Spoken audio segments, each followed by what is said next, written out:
प्रथमे गुरुक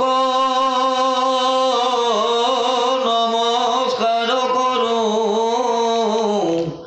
क्षीर दिया चरणत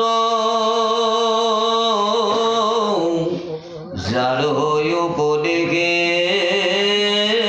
ज्ञानक प्रकाशे अगुसय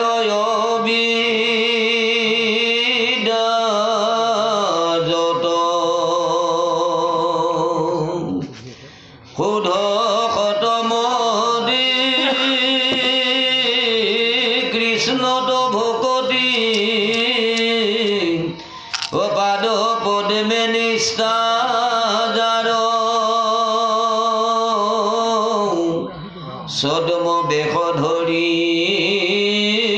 महाभागवत अलोकक करा निस्तार कृष्ण पाद पद्म मकरंद पाने भक्ति भावे हुआ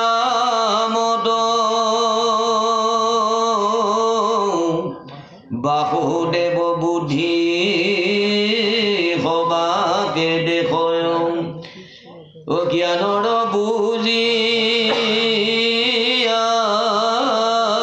तत्व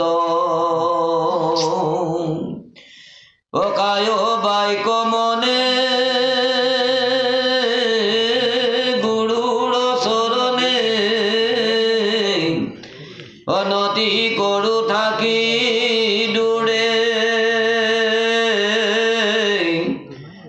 चुम्बुक मणिर समीप कपाया लोहा जेन मते घूरे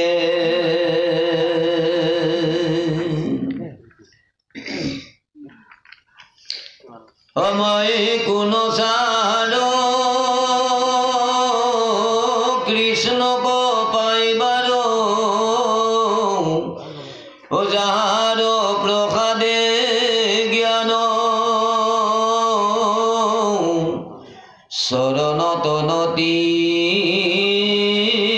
नसारु कमति ताहि गुरु भगवान जय जय देव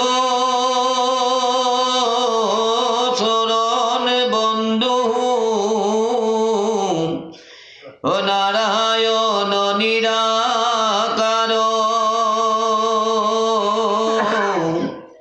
सुर नर मुनि ध्यान न पावे रूप देखा जार जय कृष्ण हे गुरु समस्त महागीतार मंगलाचरण पदबंधे आरम्भ होइছে गीतार आरम्भणीते এই मंगलाचरण किय संयोग करिले এই বিষয়টো আমি অকণমান হলেও জানিব লাগিব পদত যিটো বিষয়ৰ ওপৰত গুৰুত্ব দি এই मंगलाचरण আজি গীতা টিকাকাৰে আগবঢ়াইছে এইখিনি কথা নিশ্চয় আমি অকণমান জানিব লাগিব গতিকে সেই গুৰু সমস্ত এই মায়াময় সংসাৰত আমি যি কৰ্ম নকৰো কিয় এই কৰ্মটো যদি আমি শুদ্ধভাৱে আমি সমাপন কৰিব লাগে কৰ্মৰ ফলটো যদি জগতে শুদ্ধ ৰূপত পাব লাগে তেতিয়াহ'লে এই কৰ্ম আমি প্ৰথমতে আত্মবিশ্লেষণ কৰি কাৰ নিমিত্তে কৰ্মখিনি কৰিম এই বিশ্লেষণটো আমি নিজে নিজে কৰিব পাৰিব লাগিব জগতত ভগৱন্তে এনেকুৱা কিছু কৰ্ম নাই যিবোৰ কৰ্ম ঈশ্বৰক অৰ্পণ নকৰাকৈ আমি কৰ্ম কৰিব পাৰিম বা সেই কৰ্মটো ঈশ্বৰক অৰ্পণ নকৰাকৈ আমি শুদ্ধভাৱে কৰ্মটো কৰিব পাৰিম এনেকুৱা কোনো ব্যৱস্থা ভগৱন্তে সৃষ্টিত জীৱসমূহক দিয়া নাই গতিকে সেইকাৰণে আমি মনুষ্য জ্ঞান ধাৰণাই যি কৰ্ম নকৰোঁ কিয় সেই কৰ্ম ঈশ্বৰৰ অৰ্থে ঈশ্বৰৰ নিমিত্তে আমি কৰিবলৈ যত্ন কৰিব লাগিব। কিন্তু সেই নেদেখা ঈশ্বৰক ক'ত পাম? প্ৰথমতে আমি ঈশ্বৰৰ কৰ্মই কৰিম বুলি মনত চিন্তা কৰিম, কিন্তু ঈশ্বৰক অৰ্পণ কৰিবৰ কাৰণে বা ঈশ্বৰক তুতি কৰিবৰ কাৰণে ঈশ্বৰৰ প্ৰতিনিধি ৰূপে এক দেৱদূত শ্ৰীমূৰ্তি লৈ এইখন সংসাৰত গুৰুমূৰ্তি ধৰি ৰৈ আছে। গতিকে আমি ঈশ্বৰক বিচাৰিবলৈ যাওঁতে গুৰুৰ যোগেদি আমি ঈশ্বৰৰ দৰ্শন কৰিব লাগিব। আৰু যি কৰ্ম কৰিম এই সমস্ত কৰ্ম আমি শ্ৰী গুৰুৰ স্মৰণ কৰিয়েই শ্ৰী গুৰুক সমস্ত অৰ্পণ কৰিয়েই আমি কৰ্মখিনি কৰিব লাগিব। তেতিয়াই সেই কৰ্ম গুৰুৰ কৰ্ম ঈশ্বৰৰ কৰ্মত পৰিণত হ'ব। যিটো কৰ্মত আমাৰ কোনো নিজস্ব কোনো আসক্তি নাথাকিব, নিজস্ব কোনো তাত বাসনা নাথাকিব, আৰু সেই কৰ্মটোৰ ফল যিয়েই নহওক কিয় সেই কৰ্মটোৰ ফলত আমাৰ নিজৰো উপকাৰ হ'ব, সংসাৰৰ উপকাৰ হ'ব। জীৱসমূহ নিজৰ কাৰণে এইখন সংসাৰলৈ অহা নাই। প্ৰভু ভগৱন্তৰ কিবা নহয় কিবা এটা জীৱৰ প্ৰতি এটা আসক্তি আছে বা ইচ্ছা আছে। সেইকাৰণে জীৱসমূহৰ জৰিয়তে তেওঁ কৰ্মখিনি কৰিবলৈ সংসাৰলৈ জীৱসমূহক পঠিয়াইছে। গতিকে এই তত্ত্বখিনি আমি মনত ৰাখি আজি ভাগৱত টীকাকাৰেও শ্ৰীকৃষ্ণৰ মুখৰ বাণী মহাগীতা কুৰুক্ষেত্ৰ মহাসমৰত অৰ্জুনৰ সন্মুখত স্বয়ং প্ৰভু ভগৱন্তে নিজেই নিজৰ জ্ঞান তত্ত্ব আধ্যাত্মিক পাৰমাৰ্থিক সমস্ত ব্যৱস্থাৰ মাজেৰে তেওঁক দিব্য জ্ঞান দি তেওঁ ভক্তক উদ্ধাৰ কৰিবৰ কাৰণে প্ৰযত্ন কৰিছিল। সেই গীতাক এতিয়া জগতৰ আগত অজ্ঞানীজনৰ অন্ধকাৰ নাশনৰ কাৰণত সেই গীতা উপহাৰ দিবৰ কাৰণেও আজি ভাগৱত গীতা টীকাকাৰে যিটো প্ৰযত্ন কৰিছিল, এই কৰ্মখিনি কৰিবলৈ যাওঁতে প্ৰথমতে তেওঁ কাক ঘিয়াইছিল, কাক আৰতি কৰিছিল, কাৰ অনুমতি লৈছিল, এই তত্ত্বখিনি আজি মংগলাচৰণৰ জৰিয়তে পদত উল্লেখ কৰিছে। প্ৰথমে গুৰুক নমস্কাৰ কৰোঁ শিৰদীয়া চৰণত, যাৰ উপদেশে জ্ঞানক প্ৰকাশে গুচয়ে অবিদ্যা জগত। যে গুৰুক আমি কিয় সেৱা কৰিব লাগে, গুৰুক আমি কিয় নমস্কাৰ কৰিব লাগে, গুৰুৰ চৰণত আমি নিজৰ শিৰ কিয় নত কৰিব লাগে? কাৰণ সেইজন গুৰুৰ উপদেশে আমাৰ বিষয়ৰ সংসাৰৰ অজ্ঞান অন্ধকাৰ দূৰ কৰি জ্ঞানৰ প্ৰকাশ দিয়ে, যাৰ ফলত অন্তৰৰ ভিতৰত থকা সমস্ত মল আঁতৰি যোৱা আৰু অবিদ্যা নাশন কৰাত গুৰুৰ উপদেশে আমাক নিশ্চয় সহায় কৰে। সেইকাৰণে গুৰুৰ চৰণত আমি শিৰত কৰিব লাগে। আৰু সেইজন গুৰুৰ যি মহাতত্ত্ব কেনেকৈ তেওঁ ধাৰণ কৰি আছে পিছৰ পদত উল্লেখ কৰিছে যে শুদ্ধ শতমতী কৃষ্ণত ভকতি পাদ পদ্মে নিষ্ঠা যাৰ। সেইজন গুৰুৱে নিজৰ মতটো অতি শুদ্ধ শত এক ধাৰণালৈ কৃষ্ণত মাত ভকতি কৰিছে, আৰু সেই নেদেখা কৃষ্ণৰ পাদ পদ্মতে গভীৰ নিষ্ঠা তেওঁ প্ৰদান কৰি আছে। ফলস্বৰূপে ভগৱন্তে তেওঁক কৃপা কৰিছে, তেওঁক ছদ্মবেশী ভগৱন্ত বুলি ভাগৱত বুলি তেওঁ স্বীকাৰ কৰি গুৰু মূৰ্তিত ভগৱন্তে নিজৰ স্বৰূপ প্ৰকাশিত কৰিছে। সেইকাৰণে সেইজনৰ জৰিয়তে সমস্ত লোকক নিস্তাৰ কৰিবৰ কাৰণে উদ্ধাৰ কৰিবৰ কাৰণে প্ৰভু ভগৱন্তে গুৰুৰ জৰিয়তে নৰসকলক মহাকৃপা কৰি আছে। সেইকাৰণে গুৰুক স্মৰণ কৰা, গুৰুক সেৱা কৰা, ঈশ্বৰক স্মৰণ কৰা, ঈশ্বৰক তুতি কৰা, ভকতি কৰাৰ সমকক্ষ বুলি কৈছে। আৰু লগতে কৈছে যে কৃষ্ণ পাদ পদ্ম মকৰন্দ পানে ভক্তিভাৱে হুয়ামত্ত। সেইজন গুৰুৱে সৰ্বক্ষণতে কৃষ্ণৰ পাদ পদ্মত এনেকৈ আসক্ত হৈ আছে, যেনেকৈ সুগন্ধি ফুলত মৌ চুহিবৰ কাৰণে উন্মত্ত হৈ থাকে ভোমোৰা। সেই ভোমোৰাই ফুলৰ বাহিৰে, সুগন্ধি ফুলৰ বাহিৰে কাৰো কথা ভাবিব নোৱাৰে। তদ্ৰূপ স্বয়ং প্ৰভু ভগৱন্তৰ সেই পাদ পদ্মত যি এক সুগন্ধি ৰস গুৰুৱে বিচাৰি পায়, গুৰুৱে গোন্ধ পায়, যাৰ ফলত সেই গুৰুৱে কৃষ্ণৰ পাদপদ্মৰ বাহিৰে বেলেগ কোনো কথা চিন্তা কৰিব নোৱাৰে। সেইকাৰণে তেওঁ কি কৰিছে যে সমস্ত জীৱতে তেওঁ সমমতি প্ৰদান কৰিছে, যাক কোৱা হৈছে বাসুদেৱ বুদ্ধি সবাকে দেখয় জ্ঞানৰ বুজিয়া তত্ত্ব। ভগৱতৰ যিটো জ্ঞান, ভগৱন্তে সৃষ্টিত প্ৰদান কৰা যিখিনি মহাতত্ত্ব, সেইখিনি জানি বুজি স্বয়ং গুৰুৱে সমস্ত জীৱক ভেদ ভাৱ কেতিয়াও নাৰাখি সকলোৰে অন্তৰত যে ভগৱন্তকে দেখা পায়, ভগৱন্তে শ্ৰীমূৰ্তি লৈ সমস্ত জীৱৰ দেহত যে বাস কৰি আছে, এই শুদ্ধ মতটো সেইজন গুৰুৱে সৰ্বখনতে ধাৰণ কৰি থাকে। আৰু সেইকাৰণে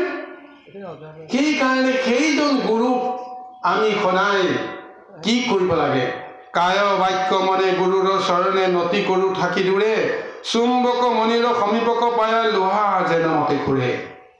আৰু সেইকাৰণে সেইজন গুৰুক কায় বাক্য মনেৰে সকলো ক্ষণতে তেওঁক নতি স্বীকাৰ কৰিব লাগে, নমস্কাৰ কৰিব লাগে। কিন্তু সেইজন গুৰুক জীৱনত আমি কেইবাৰ পাইছোঁ। যিজন আধ্যাত্মিক গুৰুৱে আমাক শৰণ দিছে বা যাৰ ওচৰত আমি শৰণ লৈছোঁ বা আশ্ৰয় লৈছোঁ, তাৰপিছত তেওঁ শৰণ লোৱাৰ লগে লগে আমাক হয়তো কিবা নহয় কিবা এটা বিধি ব্যৱস্থাৰ মাজেৰে কিবা নিয়ম নীতি কিছু আভাস দিছে, বুজাই দিছে, সেইখিনিক লৈ আহিছোঁ। তাৰপিছত আমি যদি নিজৰ প্ৰয়োজন বুলি ভাবিছোঁ, তেতিয়াহ'লে ভকতি মাৰ্গৰ দৰ্শন বিচাৰি আমি হয়তো ভজন তত্ত্ব ল'বলৈ বা জ্ঞান তত্ত্ব ল'বলৈ কাৰণে গুৰুৰ ওচৰলৈ গৈছোঁ। অতি বেছি সেইজন গুৰুৰ ওচৰত আমি সকলোৱে বেছি দিন সংযোগ কৰিব পৰা নাই। আৰু সেইজন গুৰুক, যিজন গুৰুৰ ওচৰত আমি শৰণ লৈছোঁ, যিজন গুৰুক আমি ভজন লৈছোঁ, জীৱনৰ শেষ সময়লৈকে তেওঁ হয়তো এইখন সংসাৰত নাথাকিবও পাৰে। কিন্তু সেইজন গুৰুৰ মহাতত্ত্বক লৈ আমি গোটেই জীৱনটো আমি যিহেতু পৰিচালিত হ'ব লাগে, গতিকে তেওঁ য'তেই নাথাকক তেওঁৰ লগত আমাৰ সম্বন্ধ কেনেকুৱা হ'ব লাগে? গীতাত কৈছে চুম্বক আৰু লোহাৰ মাজত যেনেকুৱা এক সম্বন্ধ থাকে। চুম্বক টুকুৰাৰ ওচৰত বা চুম্বক ক্ষেত্ৰৰ ভিতৰত লো এটুকুৰা যেতিয়া সোমাই পৰে, লো টুকুৰাই নিজৰ অস্তিত্বৰ কথা পাহৰি যায়, নিজৰ শক্তিৰ কথা পাহৰি যায়, কেৱল চুম্বকৰ শক্তিত ধাৱমান হৈ থাকে, চুম্বকৰ লগত একাত্ম হ'বৰ কাৰণে সদায় প্ৰযত্ন কৰে। তদ্ৰুপ গুৰু যদি এটুকুৰা চুম্বক হয়, গুৰুৰ জ্ঞানে চুম্বক শক্তি যদি হয়, গুৰুৰ মহা কৃপাই যদি এক চুম্বকত্ব লাভ কৰিবৰ কাৰণে ভকতক যদি সহায় কৰিব পাৰে, তেতিয়াহ'লে ভকতে সেই লোহাৰ চৰিত্ৰ লৈ গুৰুৰ স্পৰ্শ পোৱাৰ পিছৰে পৰা কোনো ক্ষণতে তেওঁ কেতিয়াও সেই গুৰু ক্ষেত্ৰৰ পৰা মুক্ত হ'ব নোৱাৰে। জীৱনৰ প্ৰতিটো কৰ্মতে, আচাৰ নীতিত, সমস্তখিনিতে তেওঁ গুৰুক ধ্যান কৰিব লাগিব। গুৰুক স্মৰণ কৰিলে ঈশ্বৰক স্মৰণ কৰাৰ যিখিনি মহাফল সেইখিনি লাভ কৰিব পৰা যায়। সেইকাৰণে আজি গীতা টীকাকাৰ কৈছে চুম্বক মণিৰ সমীপক পায়া লোহা যেন মতে ঘূৰে। তদ্ৰুপ ভক্ত সমস্তে সেই গুৰুৰ আকৰ্ষণত সৰ্বক্ষণতে নিজকে গুৰুৰ চৰণত সমৰ্পণ কৰাৰ অংগীকাৰ হৈ থাকিব লাগিব। তাৰপিছত কৈছে যে মই কোনো চাৰ কৃষ্ণক পাইবাৰ যাহাৰ প্ৰসাদে জ্ঞান, অদৃশ্য পৰম ব্ৰহ্ম ভগৱন্ত যাৰ নিৰাকাৰ স্বৰূপটো আমি সাধাৰণ জ্ঞান দৃষ্টিৰে কেতিয়াও লাভ কৰিব নোৱাৰোঁ। আৰু সেই প্ৰভু ভগৱন্তক পাবলৈ আমাৰ শক্তি সামৰ্থ্য কি আছে? মই কি উপযুক্ত যে মই ভগৱন্তক নেদেখা ঈশ্বৰক যে দেখা পাম? কিন্তু সেই প্ৰভু ভগৱন্তৰ জ্ঞানত এনেকুৱা এক শক্তি আছে, যি শক্তি তেওঁ গুৰুৰ চৰণত নিবেদন কৰি আছে। আৰু সেই গুৰুৰ চৰণত আমি যদি ৰত হৈ থাকোঁ, কোনো কাৰণতে আমি এখন বিষয়ৰ সংসাৰ পৰা মুক্ত নোহোৱাকৈ থাকিব নোৱাৰিম। সেইকাৰণে আমি নিজক নিজে অংগীকাৰ কৰিব লাগিব, যেনেকৈ নহওক গুৰুৰ চৰণৰ পৰা আমাৰ মত যেন কোনো কাৰণে বা মতি যেন কোনো কাৰণতে অন্য গতি হ'ব নোৱাৰে। আমি যেন গুৰুক পাহৰিবৰ কাৰণে আমাৰ যেন দুৰ্ভাগ্য কোনোদিন নাহে তাৰ কাৰণে ভগৱন্তৰ ওচৰতে নেদেখাজনৰ ওচৰতে কোটি কোটি আমি প্ৰণিপাত জ্ঞাপন কৰিব লাগিব। এইজন প্ৰভু ভগৱন্তক আমি ধ্যান কৰিব লাগিব গুৰুৰ জৰিয়তে। কাৰণ যিজন নিৰাকাৰ নিৰঞ্জন যাক নাৰায়ণ বুলি কোৱা হৈছে, জলত যাৰ শয়ন জলাশয়ী সেই নাৰায়ণজনে তেওঁৰ যিটো শ্ৰীমূৰ্তিটো ভকতক দৰ্শন দিয়াবৰ কাৰণে প্ৰযত্ন কৰে যদিও সুৰ নৰ মনে ধ্যানত নাপায় ৰূপ দেখা নাহি যাৰ। এই সংসাৰত যিমানেই সুৰ নাথাকক কিয়, দেৱতা নাথাকক কিয়, মুনি নাথাকক কিয়, ধ্যানী তপস্বী যোগী নাথাকক কিয়, সংসাৰৰ মায়াত যিহেতু সকলোৱে আমি আসক্ত হৈ আছো, বন্দী হৈ আছো, সেইকাৰণে সংসাৰৰ মায়া মনৰ পৰা দূৰ নোহোৱা পৰ্যন্ত সি দেৱতাই হওক বা ধ্যানত মানে ধ্যানী যোগী সন্ন্যাসী যিয়েই নহওক অতি সহজতে ঈশ্বৰৰ ৰূপ ৰস দৰ্শন পোৱাটো সহজ কথা নহয়। কিন্তু যিজন গুৰুক আমি আশ্ৰয় কৰি সমস্তখিনি পাবলৈ আমি সক্ষম হ'ব পাৰোঁ, সেইজন গুৰুৰ কৃপাৰ অবিহনে আমাৰ এইখন সংসাৰত আৰু বিশেষ কৰিব লগা যেন একো নাথাকে। সেইকাৰণে গীতাৰ সৰ্বশেষত এইটো তত্ত্বকে আমাক প্ৰদান কৰিছে, গুৰু কৃপাহে কেৱলম।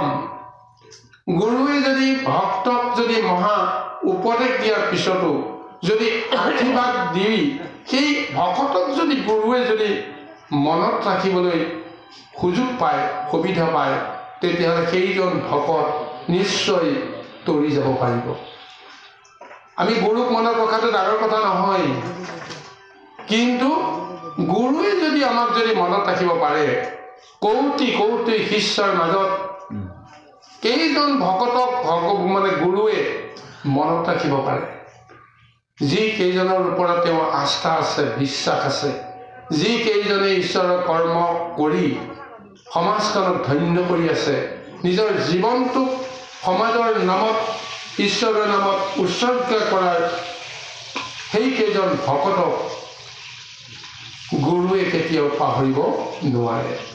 গতিকে এইকাৰণে গুৰু আৰু শিষ্যৰ মাজত যিটো সম্বন্ধ, সেই সম্বন্ধটো কেতিয়া এক পূৰ্ণ ৰূপত পাব?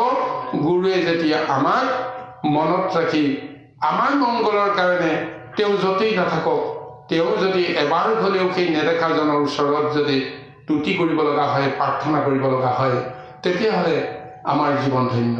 গতিকে আজি গীতা টীকাকাৰেও আজি মহাগীতা টীকাকৰণ কৰিবলৈ যোৱাৰ আগমুহূৰ্তত সমস্ত শক্তি তেওঁ গুৰুৰ চৰণত অৰ্পণ কৰিছে। গুৰুৱে আশীৰ্বাদ নিদিলে কোনো কাৰণতে শুভ কাৰ্য আমি শুভাৰম্ভ কৰিব নোৱাৰোঁ। তদ্ৰূপ আমি মনুষ্যসকলে জীৱনত যি কৰ্মই নকৰোঁ কিয়, সি বিষয় কৰ্মই হওক বা যি কৰ্ম নহওক, সংসাৰৰ সমস্ত কৰ্মই ঈশ্বৰৰ অৰ্থে কৰিব পৰা ব্যৱস্থাটো আছে। সেই কৰ্ম কৰিলে আমি নিশ্চয় তৰি যাব পাৰিম। এয়াই পদত উল্লেখিত গীতাৰ মংগলাচৰণৰ কিছু আলোচনা এনেদৰে আমি আগবঢ়ালোঁ। ইয়াৰ পিছত আমি গীতাৰ মূল অংশলৈ যিহেতু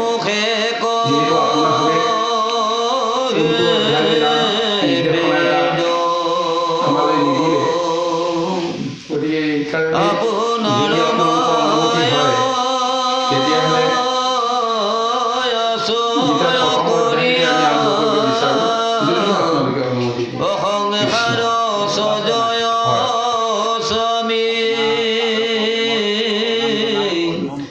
যত চৰাচৰ ব্ৰহ্মা মহেশ্বৰ অসবাতে